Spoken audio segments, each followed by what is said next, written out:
Comparte tu diezmo, tu ofrenda a través de una transferencia.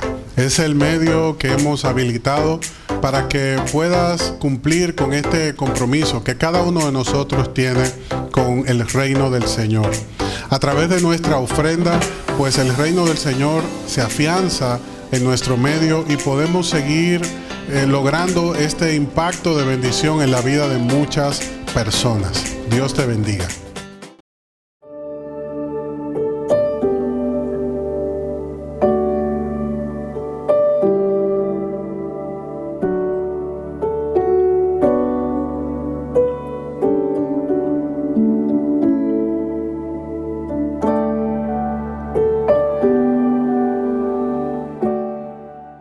En este día tenemos el segundo mensaje de la serie La manifestación de los hijos de Dios. Sabemos que en este tiempo Dios está trabajando con la familia y Él nos ha dicho: yo haré volver el corazón de los hijos a los padres y de los padres a los hijos. En este día sentí en mi corazón que quien debía compartir este mensaje era mi esposa. Así que invito a mi esposa a que pase por acá. Amén.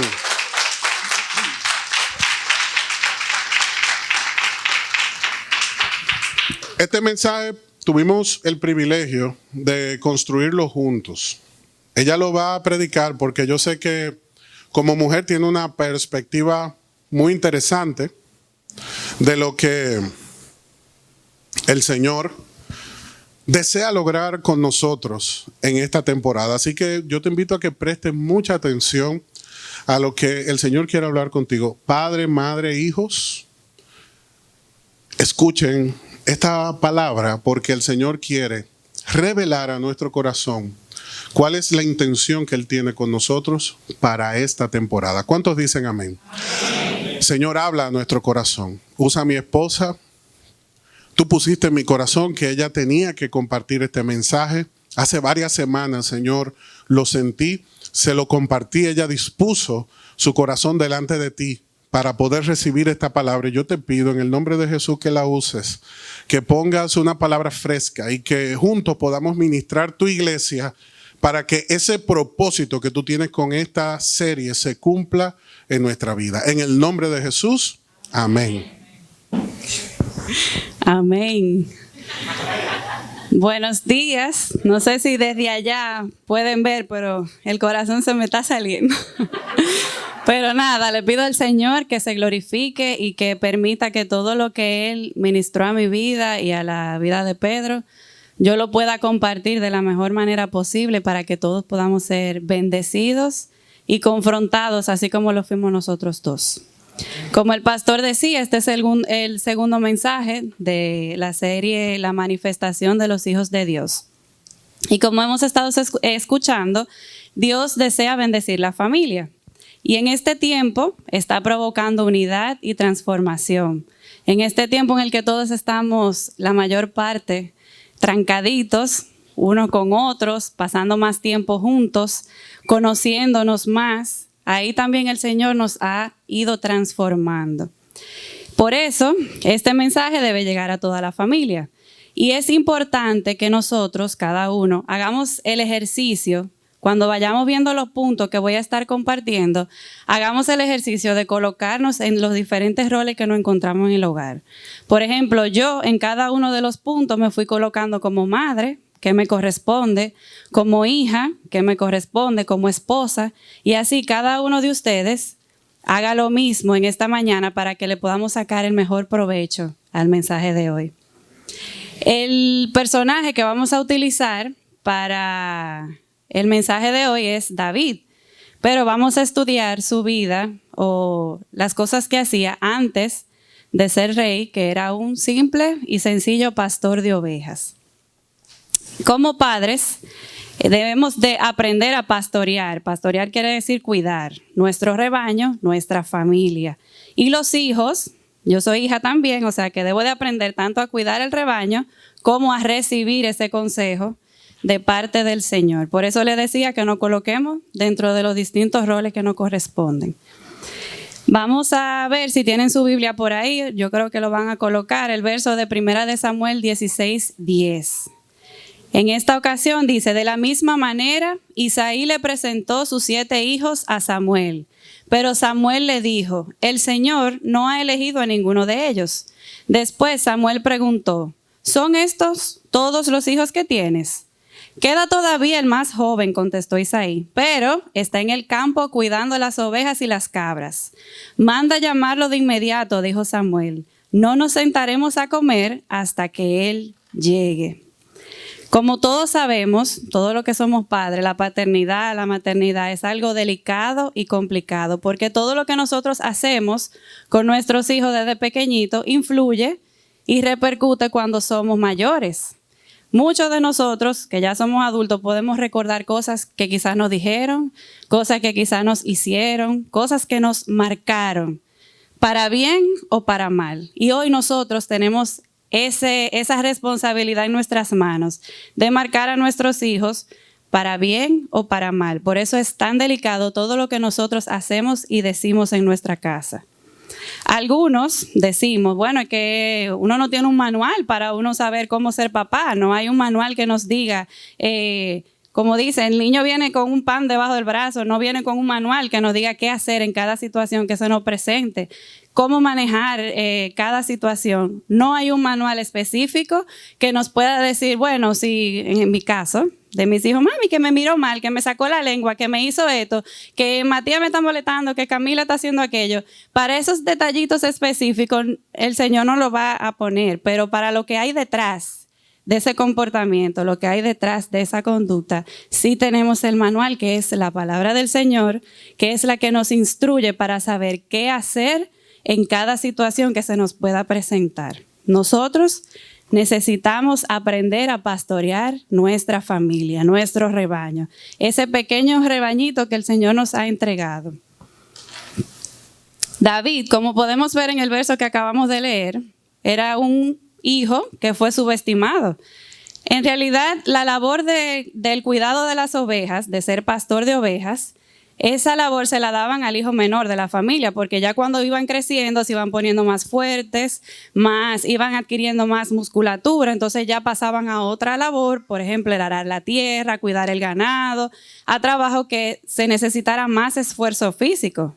Pero David, decimos que fue subestimado no es porque estaba simplemente cuidando las ovejas, porque le correspondía a él como el más pequeño de su familia, sino porque cuando Samuel fue a ungir, a buscar cuál iba a ser el rey que el Señor había elegido, Isaí ni se preocupó por mostrarle a David, creyendo que los otros hijos de él tenían más cualidades para poder lograr esa posición. Pero vemos en 1 Samuel 17:34. Perdón. 1 Samuel 16:7, que dice, pero el Señor le dijo a Samuel, no juzgues por su apariencia o por su estatura, porque yo lo he rechazado. El Señor no ve las cosas de la manera que tú las ves. La gente juzga por las apariencias, pero el Señor mira el corazón. En este caso, Isaí lo estaba viendo como el menor de la familia, pues necesariamente no va a ser él el que el Señor va a elegir. Pero no fue así. Para sorpresa de Isaí, era David que el Señor quería ungir como rey. Muchas veces nosotros subestimamos a nuestros hijos. Decimos, bueno, este va a ser como el artístico, porque le gusta mucho el arte y eso, pero como que no le llega mucho a la inteligencia. Y lo vamos encasillando. Este va a dar para tal cosa. Este como que no va a llegar muy lejos, pero bueno, vamos a ayudarle un chin y pagarle su tutoría y su cosa. Entonces, nosotros como padres, de manera inconsciente, obviamente no con malicia, tendemos a encasillar a nuestros hijos dependiendo de lo que nosotros vemos, de lo que hemos visto, de las actitudes que tienen, los comportamientos que presentan. Sí hay cosas que vamos a destacar de ellos, que les guste el arte, pues vamos a motivarlo a que siga y desarrolle ese arte a la que le gusta, pero nunca subestimar el potencial que tenían. Por ejemplo, David era un simple pastor de ovejas, pero David se enfrentaba a leones y a osos, o sea que él tenía quizá la misma fuerza o más que sus hermanos para poder asumir una posición de rey. Pero su padre no lo tomó en cuenta ni lo podía ver porque no valoró a David como el Señor sí lo valoró. Debemos de nosotros como padres ver las virtudes de nuestros hijos, motivarlos, cuidarlos, apoyarlos, reconocer lo que son, no lo que hacen, ni lo que les gusta, ni lo que no les gusta, sino el valor que tienen como ser humano, como persona, no solamente para la sociedad, sino delante del Señor. Un punto importante que vamos a ver en 1 de Samuel 17:34 es que Dios usó la soledad para ministrar a David. En realidad David no estaba solo, estaba con sus ovejitas, pero más importante aún, Dios estaba con él. Y él aprendió a conocer a Dios, a conocer su poder y a refugiarse en él, en la soledad, cuando estaba cuidando a sus ovejas. Dice el verso, pero David insistió: he estado cuidando las ovejas y las cabras de mi padre. Cuando un león o un oso viene para robar un cordero del rebaño, yo lo persigo con un palo y rescato el cordero de su boca. Si el animal me ataca, lo tomo de la quijada y lo golpeo hasta matarlo. Lo he hecho con leones y con osos, y lo haré también con este filisteo pagano, porque ha desafiado a los ejércitos del Dios viviente. El mismo Señor que me ha rescatado de las garras del león y del oso, me rescatará de este filisteo. David no tuvo temor. Este pasaje vemos ya cuando David se iba a enfrentar a la famosa historia de David y Goliat. Cuando se iba a enfrentar a ese gigante que estaba atormentando al pueblo del Señor. Muchos guerreros, el ejército completo no pudo contra Goliat, pero este pequeño pastorcito subestimado, el Señor le había dado la fuerza y le había ministrado en su corazón que él no iba a estar solo y que Dios, así como lo liberó del león, de los osos y de las amenazas que se enfrentaba cuando estaba en el cuidado de sus ovejas, así también lo iba a ayudar y a librar, a batallar en contra del gran gigante y vencerlo, no por su fuerza, sino porque el Señor le había demostrado que estaba con él y él confiaba plenamente en el Señor. Su posición como pastor le enseñó a depender de Dios y cuidar su rebaño. Hoy vamos a tomar vamos a ver las herramientas que tenía un pastor, en este caso no solamente David, sino los pastores, que nos pueden ayudar a nosotros a tomar esas herramientas. Obviamente no vamos a andar con un cayado y una vara, pero sí lo que representa esto en el mundo espiritual, apropiarnos de esto para poder nosotros cuidar y enseñar nuestro rebaño. Lo primero que vamos a ver es la vestimenta del pastor. Yo creo que eso lo van a poner aquí para que pueda ser más visual. Como se ve aquí, la vestimenta del pastor era muy sencilla. Era una túnica de algodón y tenía un cinto de cuero y entonces encima tenían lo que se llamaba haba, que era como un vestido que era de piel de camello y le permitía mantenerse caliente. Si nosotros podemos ver, este cinto le permitía a la vestimenta del pastor ajustarse en su lugar. No podía estar muy ajustado porque no le iba a permitir moverse cuando tuviera que defender a sus ovejas o atacar a cualquier animal o depredador. No iba a poder movilizarse bien, entonces no podía estar muy apretada, pero tampoco podía estar muy suelto porque se podía tropezar con la misma vestimenta y entonces en vez de ayudar, iba a terminar lastimado. Y esto nos habla a nosotros del equilibrio que tenemos que tener como padres. No podemos estar muy elásticos, que echemos a perder nuestras ovejas, ni muy rígido, que de lo contrario, las ovejas, o sea, nuestros hijos, tratarán de huir y se saldrán del corral.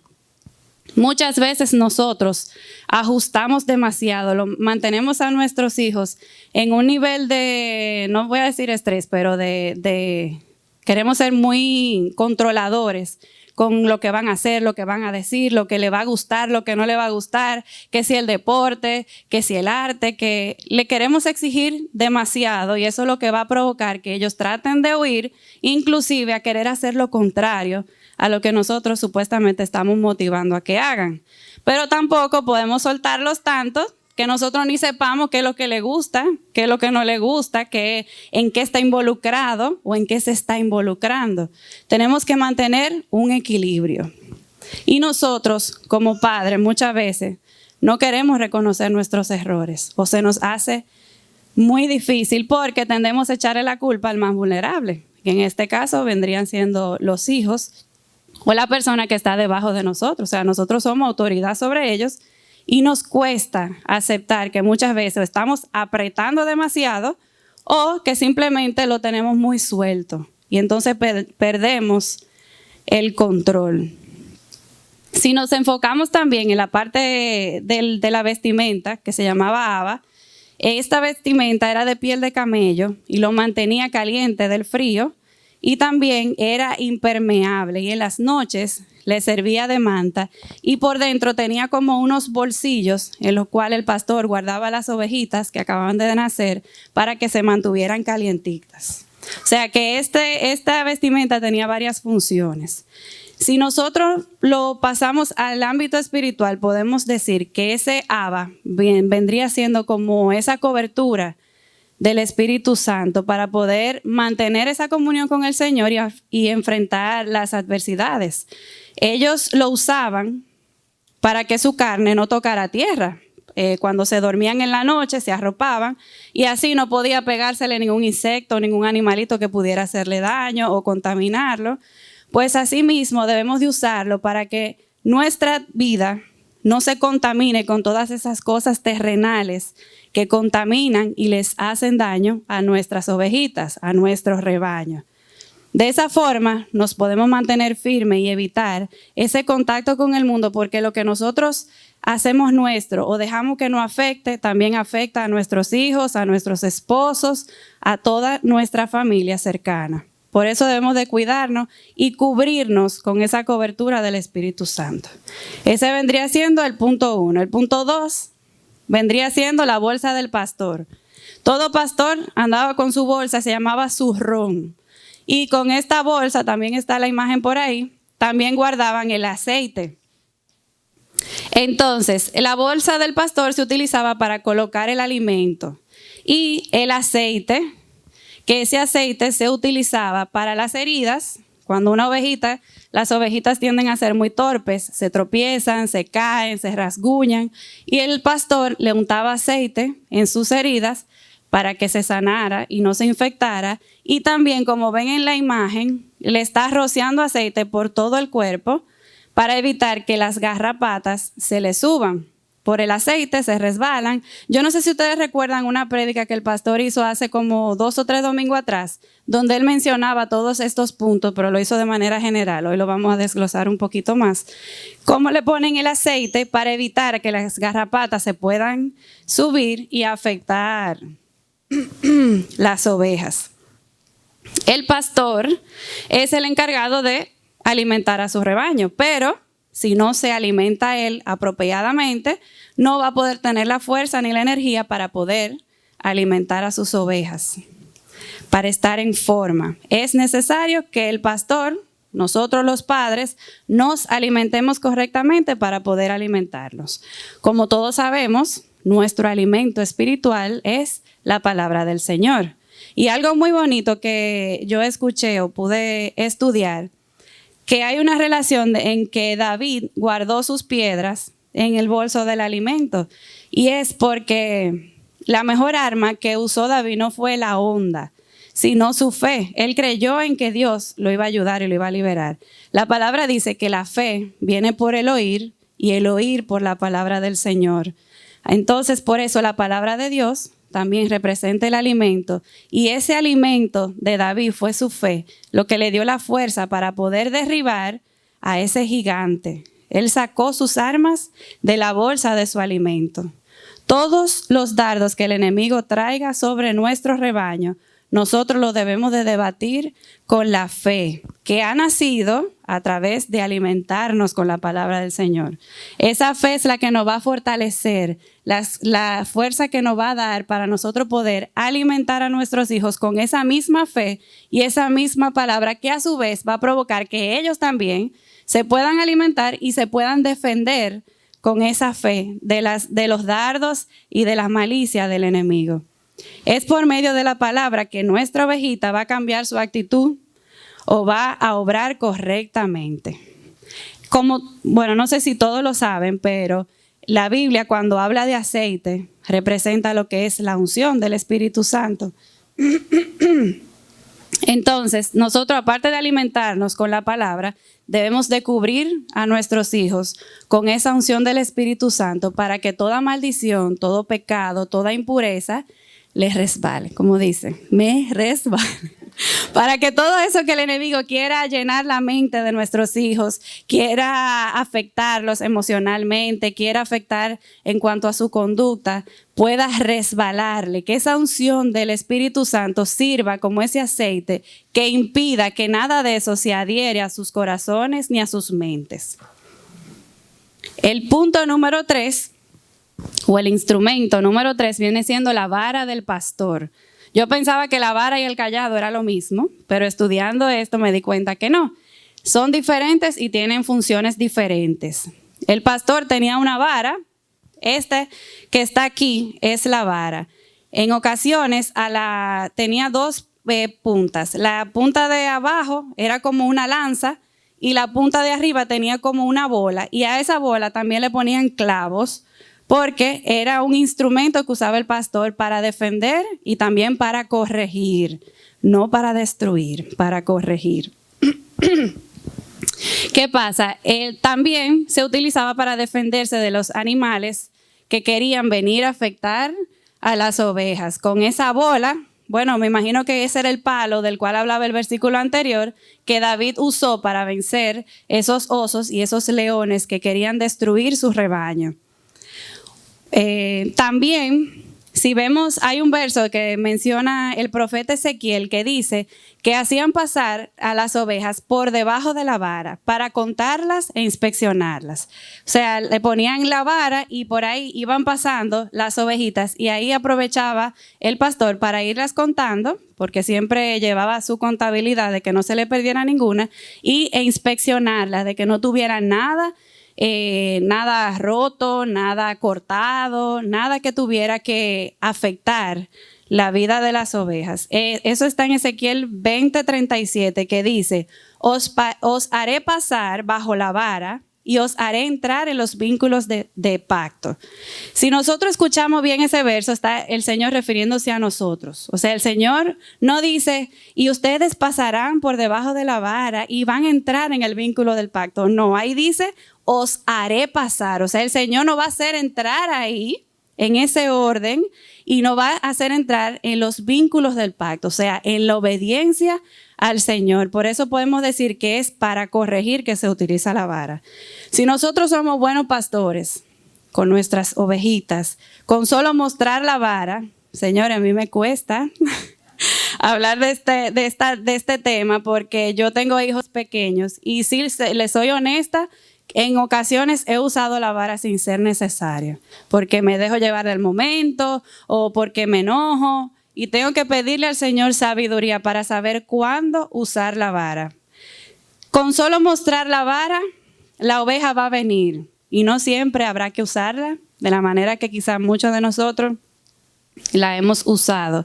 Pero dice la palabra del Señor en Proverbios 29:15, la vara y la corrección dan sabiduría, mas el muchacho consentido avergonzará a su madre. Y por ahí hay otro que dice, la vara a tiempo endereza al muchacho.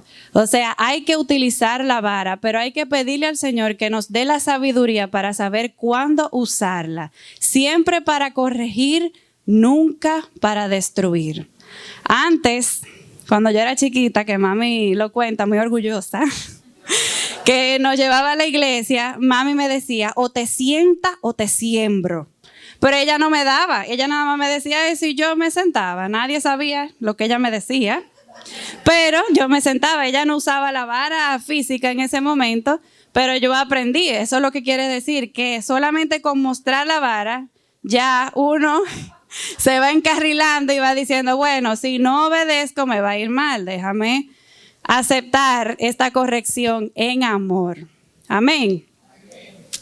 El cuarto instrumento es el cayado, que era el que yo pensaba que era lo mismo, que es este que está aquí, el anterior, que es que parece como un bastón.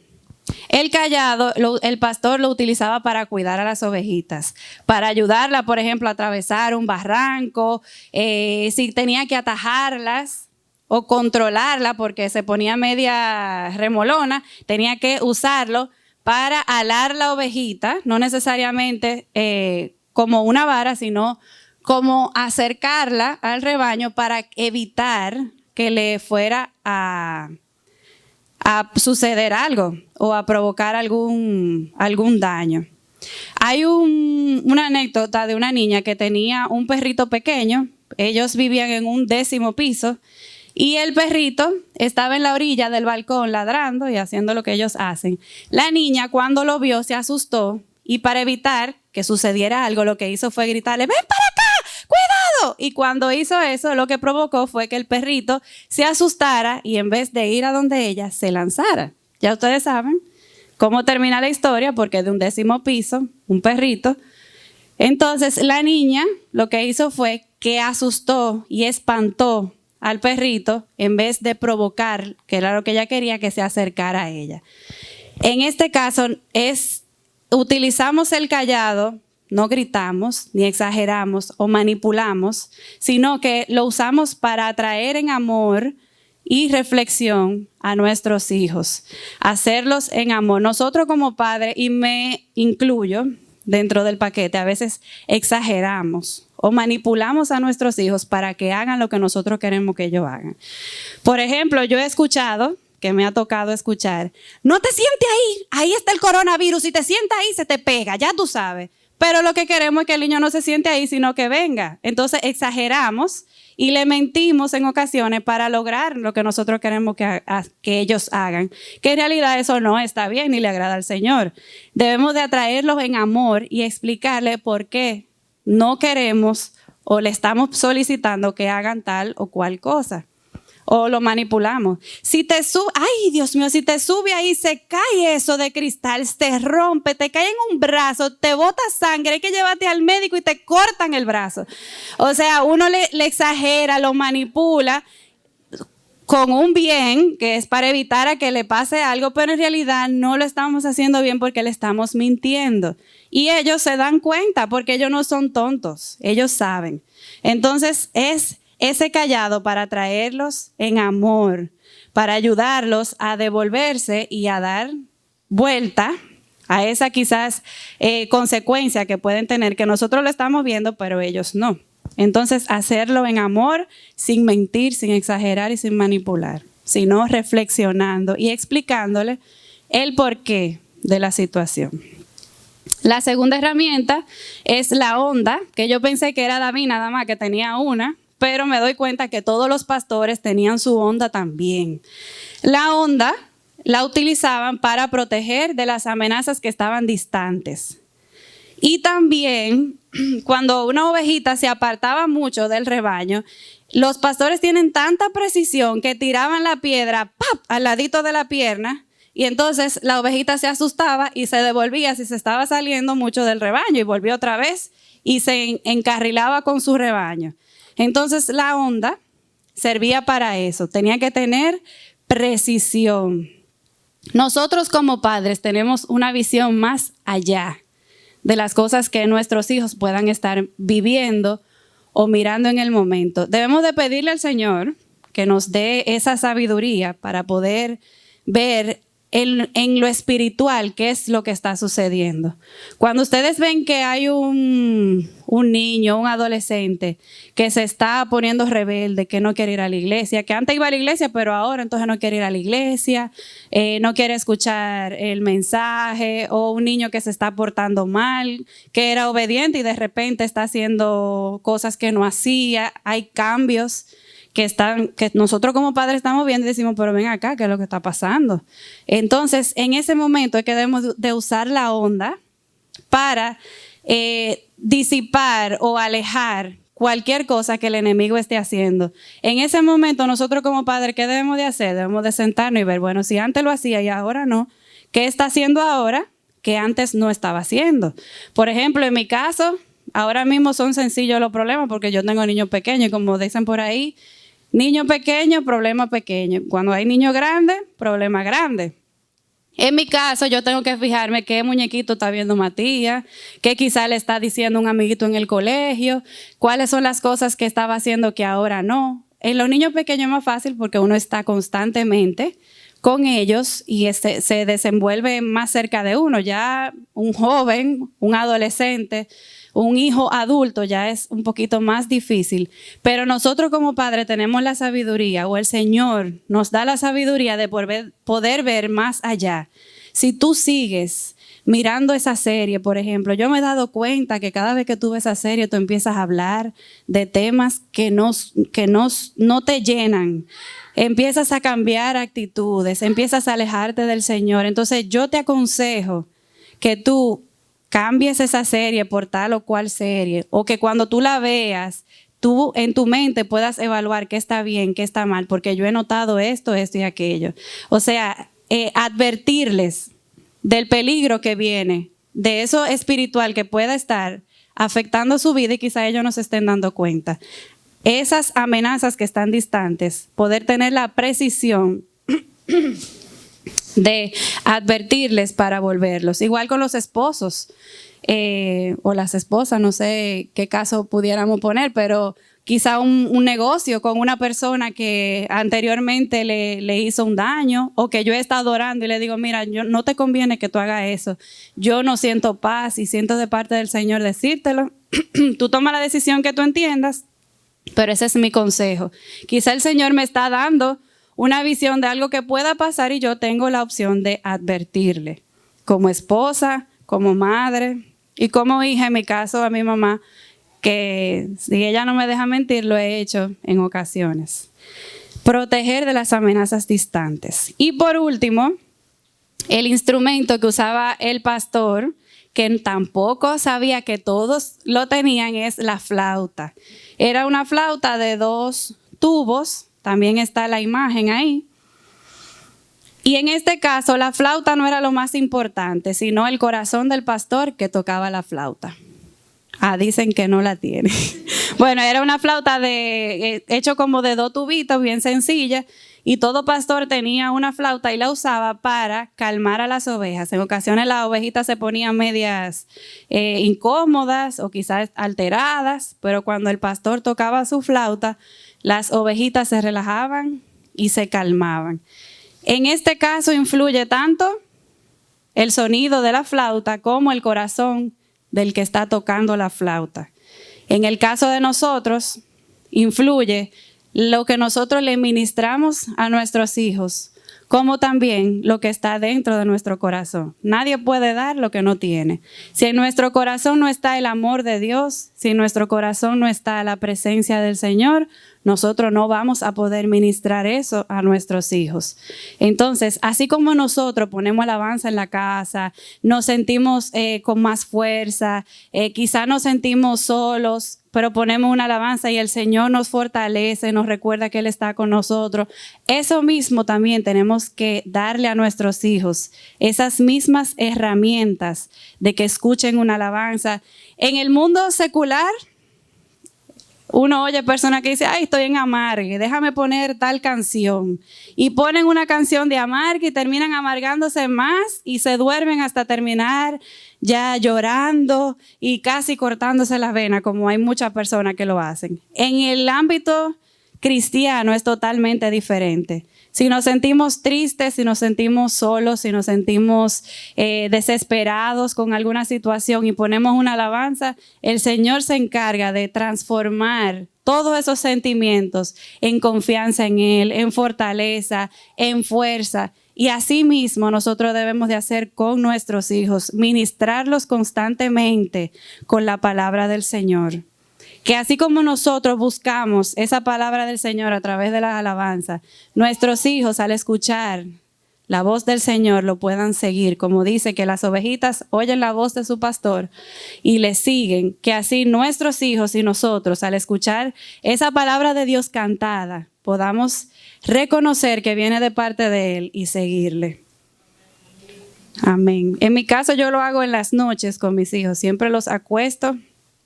Cuando se van a dormir me tranco con ellos en la habitación, oramos y le pongo siempre alabanza para que se terminen de dormir ahí. El Señor los tumbe con su gracia, pero con su palabra. A ver si ya se termina el día. Hace un tiempo estuve escuchando unos mensajes que lo compartí yo creo que con Dorca, con Katy, no sé si con Silvia, del pastor Josh McDowell. Él es un pastor que ha escrito muchísimos libros, estudios, ha dado muchísimas charlas, es muy conocido. Y él decía que las reglas sin una buena relación llevan a la rebelión. Y las reglas con una buena relación llevan a la obediencia. Por lo tanto, debemos de tener una buena relación con nuestros hijos para que esas reglas ellos las puedan obedecer. Pero si nuestra relación con nuestros hijos no va bien, no está bien, no nos van a obedecer, sino que se van a rebelar en contra de lo que le estamos pidiendo. Por lo tanto, para poder aplicar todo lo anterior, debemos de cultivar una buena relación con ellos, porque así ellos van a entender que todo lo que nosotros le estamos pidiendo, todo lo que nosotros le estamos corrigiendo, lo estamos haciendo porque lo amamos y ellos lo van a ver como una muestra de amor. Pero si no, se van a rebelar en contra de lo que nosotros le estamos diciendo. Y también en ese mensaje, él explicaba 7 principios que podemos aplicar para mantener o crear una buena relación con nuestros hijos. Si es tu caso, que ahora mismo tú dices, bueno, y entonces ahora todo lo demás no puedo hacer nada porque mi relación con mis hijos no está como debe de estar. Les voy a compartir estos 7 puntos que sería bueno que lo tomen en cuenta para poder entonces ver en qué uno está más o menos fallando y pedirle al Señor que ayude a restaurar esa relación, porque lo importante en este tiempo, como hemos hablado, es que el corazón de nuestros hijos se vuelva a los padres y el de nosotros los padres a los hijos. Amén. Dentro de los 7 principios, el primero que él mencionaba era la aceptación incondicional. Es que nuestra relación está basada en la seguridad de que yo te amo por lo que tú eres, no por lo que tú hagas. Es una aceptación que no es que yo te quiero cambiar, sino que hay conductas, hay actitudes que se deben de modificar porque te hacen daño, no te ayudan o a Dios no le agrada, pero yo te acepto y te amo tal como tú eres. Ese es el primer principio, aceptar, no resignación. Bueno, yo lo quiero así porque ni modo, ya yo no puedo hacer nada, imagínate. No, ya no hay nada que hacer, no, sino aceptarlo y amarlo tal cual es, aceptarlo. Número 2, afirmar las emociones de nuestros hijos. Como dice la palabra del Señor, alégrate con el que se alegra, llora con el que llora. Y ver las emociones como algo positivo. Hay emociones que nosotros las vemos como negativo, cuando el niño se enoja, cuando dice o hace.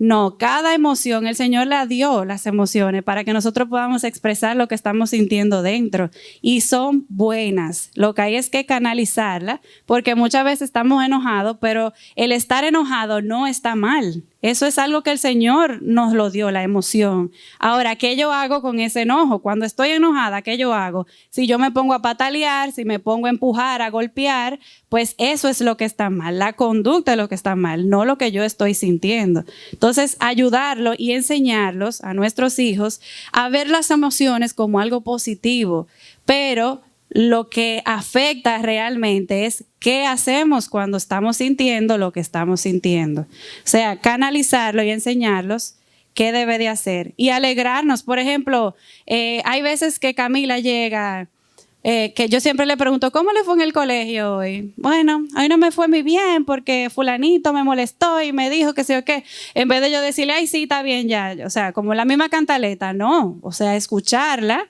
Y entonces decirle, pero ¿por qué te sientes así? ¿Qué fue lo que te hizo? Y buscar la manera de canalizar, porque si no todos los días se va a repetir lo mismo y ella no va a saber qué hacer cuando sienta ese tipo de emociones.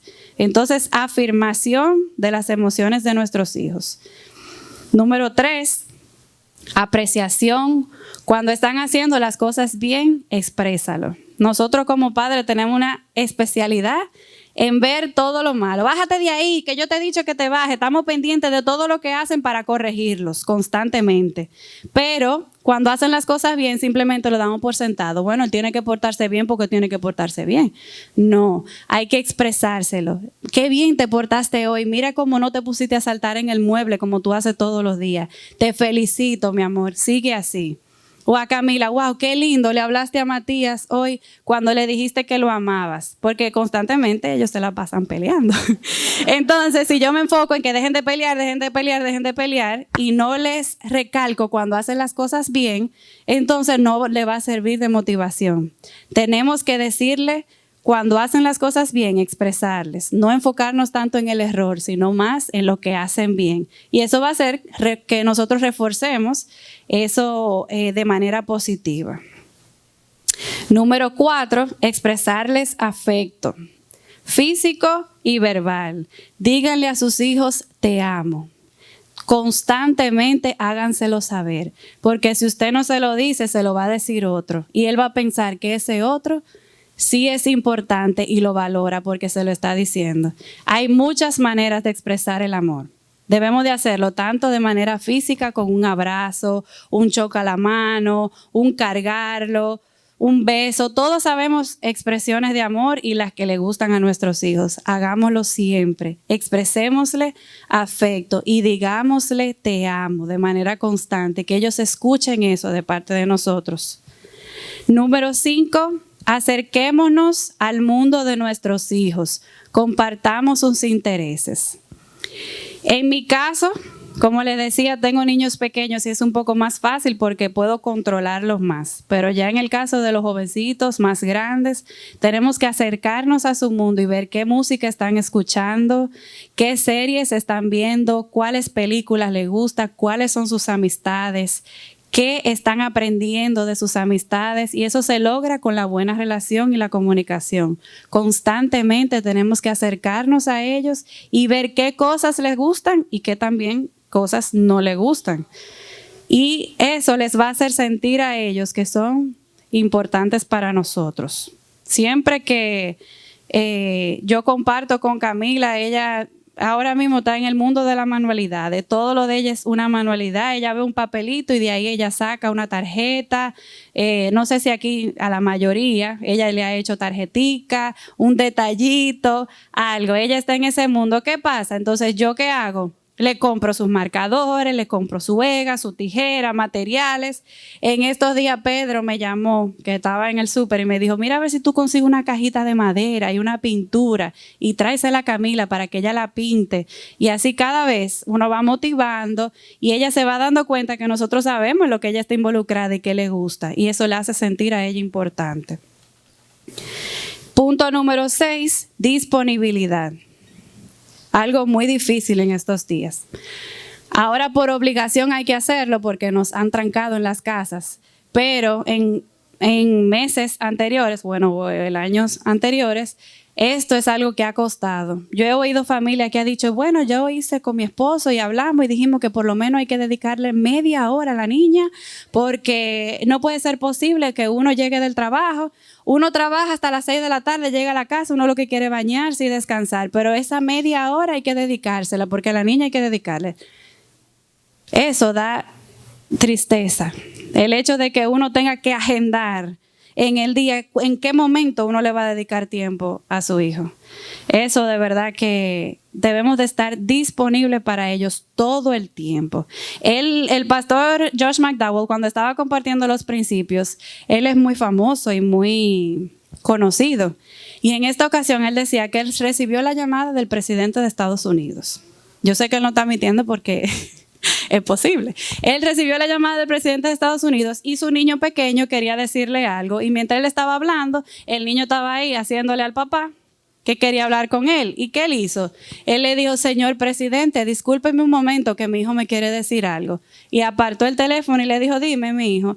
Y él, qué sé yo qué era lo que quería decirle. Él tampoco se recuerda qué era, pero él le dijo, en otro momento hablamos que ahora estoy en el teléfono. Dame 2 minutos. Está bien, papá. Y el niño se fue. Y él siguió hablando con su presidente. Luego, como a los 2 meses, el presidente se volvió a encontrar con él en una actividad, no recuerdo de qué, y le dijo, ¿tú sabes algo? Yo siempre recuerdo de ti y te agradezco porque me diste una lección de lo importante que son nuestros hijos. Y es que tú me dijiste a mí que esperar un momento porque tu hijo tenía que decirte algo. Y a partir de ese momento yo he aprendido eso y lo he hecho. Cada vez que yo tengo algo y mi hijo me interrumpe o me quiere decir algo, yo detengo lo que estoy haciendo, le presto atención y después sigo con lo que tengo que hacer. Y él dice, eso es lo que a mi hijo... yo puedo estar haciendo lo que sea, pero mi hijo sabe que si me necesita, yo voy a estar ahí y me va a encontrar y voy a estar disponible para resolverle cualquier situación que él necesite. Así puede ser el presidente de Estados Unidos. Y créame que yo soy culpable muchas veces, que le digo que estoy hablando y le digo, espérate, o le hago entender como que lo que yo estoy haciendo en el momento es mucho más importante que él o ella. Y lo he hecho muchas veces, pero después que escuché esto, ahora lo tengo más presente y ya no puedo faltar por omisión. Ya yo sé y tengo que tomarme el tiempo y decir, espérate a lo que sea que esté haciendo, atenderlos y después seguir con lo que estaba en el momento. Disponibilidad.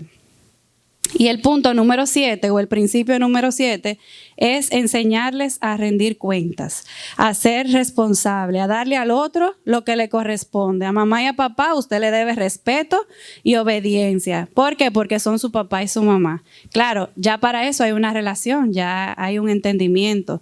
A su hermano hay que respetarle su espacio, sus cosas, enseñarle a rendir cuentas. Si hiciste algo, también decirle, ser responsable. Mira, mami, yo estaba haciendo tal cosa y se me rompió y se me botó. Bueno, pues límpialo y recógelo. O sea, hay consecuencias para cada acción.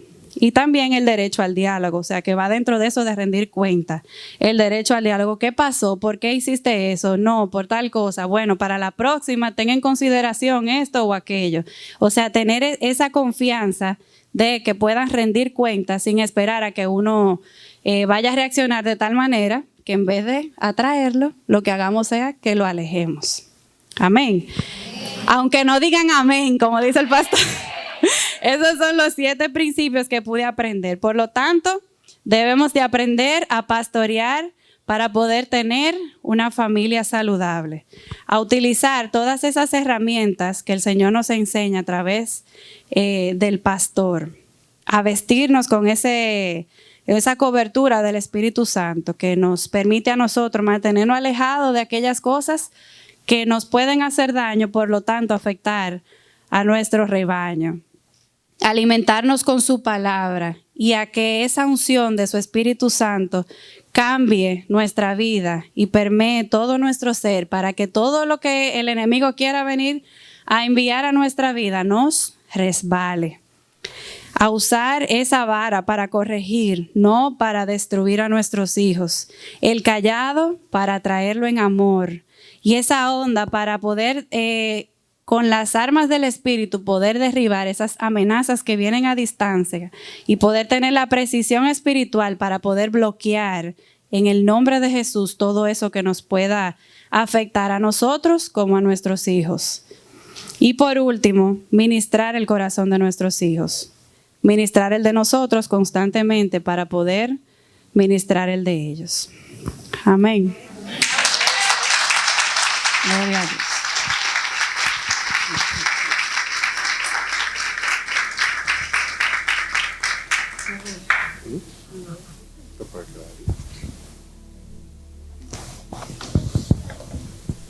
Muchas veces damos por sentado las cosas.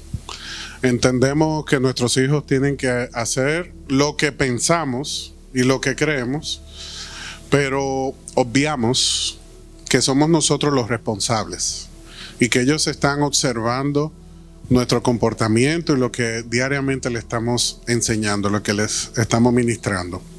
Y no es cierto que no hay manual. Sí hay un manual y es la palabra del Señor que nos prepara para toda buena obra, incluyendo la paternidad. Dios quiere que tú y yo seamos hijos exitosos. ¿Cuántos dicen amén? Amén. Para que haya un hijo exitoso, antes tiene que haber un padre que haya pastoreado ese hijo. Si tú quieres que tus hijos sean exitosos, tú tienes que aprender a pastorearle. ¿Tú sabes por qué tú y yo hoy podemos tener éxito? Porque tenemos un padre que nos ha pastoreado, que ha estado pendiente de nosotros, que ha usado la flauta para ministrar nuestro corazón, que ha usado la vara cuando ha tenido que corregir, pero que también el callado lo ha utilizado para acercarnos, para atraernos a su presencia. Y siempre ha tenido el alimento que nosotros necesitamos, porque Él también tiene para suplir nuestras necesidades. Y cuando nosotros entendemos estos principios, vemos a nuestros hijos de una manera diferente, pero también nos vemos de manera diferente delante de Dios. Dios tiene cuidado de tu vida. Dios es tu pastor. Y Él ha querido enseñarte todo eso porque en este tiempo Él quiere que su iglesia manifieste la verdadera condición, la identidad, la esencia de lo que significa ser cristiano. Ser cristiano no es cambiar nuestra manera de expresarnos. Ser cristiano no es simplemente vestir de una manera o asistir a la iglesia regularmente. Ser cristiano es manifestar la esencia, la naturaleza, la condición que Dios quiere que tú y yo manifestemos. ¿Y dónde comienza eso? En la casa. ¿Dónde comienza esa manifestación? En la casa. Nosotros queremos ser ministros reconocidos, empleados reconocidos, autoridad o líderes reconocidos en el lugar donde estamos, pero menospreciamos, subestimamos la casa. Y Dios aplaude más la persona que es exitosa en casa antes que aquel que es exitoso fuera de la casa. Amén. Hay personas que han construido grandes corporaciones, pero no tienen con quién compartir ese éxito. Estamos llenos de historias de hombres y mujeres altamente exitosos, pero cuando salen de esa oficina, ¿a dónde van? A la soledad. Porque no han formado una familia, porque no han sacado tiempo para lo que verdaderamente importa. Hay una edad en la que te jubilan, en la que ya no puedes desempeñar las funciones de antes. ¿Y qué va a ser de ti el resto de tu vida? Si olvidaste la familia, si apartaste la familia, si a ese hijo que cuando se acercó a ti, como decía mi esposa, tú le hiciste así, ¿qué va a hacer tu hijo cuando vea tu llamada? Te va a poner para después. ¿Nos vamos a sentir bien? No. ¿Pero por qué ese hijo te va a poner para después? Porque fue lo que aprendió de ti. Cuando tú le gritabas, cuando se comportaba de X o Y manera, cuando tú lo hagas, es lo que va a hacer contigo. Ya vienes tú con lo mismo. Y como tú le gritaste, te va a gritar a ti. Siempre escuchamos: lo que va viene, lo que se siembra se cosecha. En estos días he estado hablando mucho de mi abuelo con ustedes. Y mi abuelo me cuidó gran parte de mi vida. Pero lo que yo tenía más lejos es que a mí me iba a tocar cuidar a mi abuelo. Y en ese tiempo yo fui amoroso con él porque él fue amoroso conmigo. Eso fue lo que yo aprendí. Y tú y yo tenemos un Padre fiel hoy, que nos sostiene, que nos está ministrando, porque Él quiere restaurar tu familia. Ahí donde está, yo quiero que cierres tus ojos. Vamos a despedirnos ya. Ha sido una mañana cargada de bendición. Pero Dios quiere que antes de que tú salgas de este lugar, tú salgas cargado de su amor, de su presencia en tu vida.